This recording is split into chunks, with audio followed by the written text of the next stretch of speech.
I must admit my own ignorance. I didn't know very much about what was happening in Bahrain until about a year ago when I was going to an event at the embassy, and there were a handful of protesters out there, and they showed me these horribly bloodied bodies of people who had been tortured by the regime. I took them inside and I met the ambassador Huda Nonu, and I said to her, there are people outside protesting.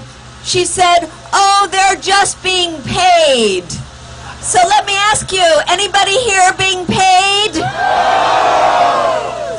I showed her the terrible pictures, and she said, this is not true.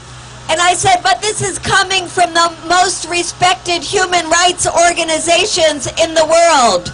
She put her arm around me and she said, my dear, if we torture in Bahrain, it's just a little bit.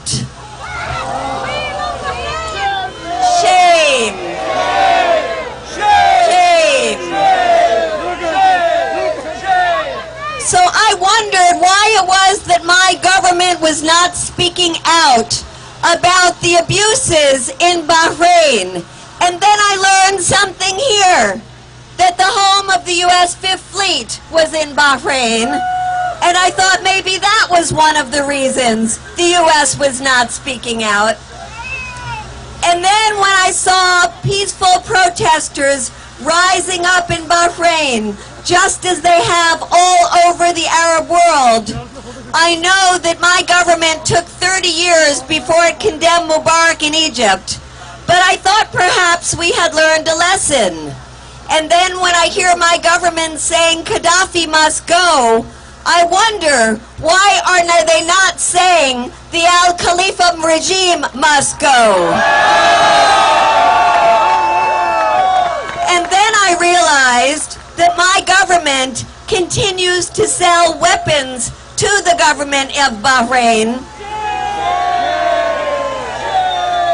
And then I discovered that the U.S. government is not only selling weapons to the Saudis, but has the largest $60 billion weapons deal in the history of weapons sales.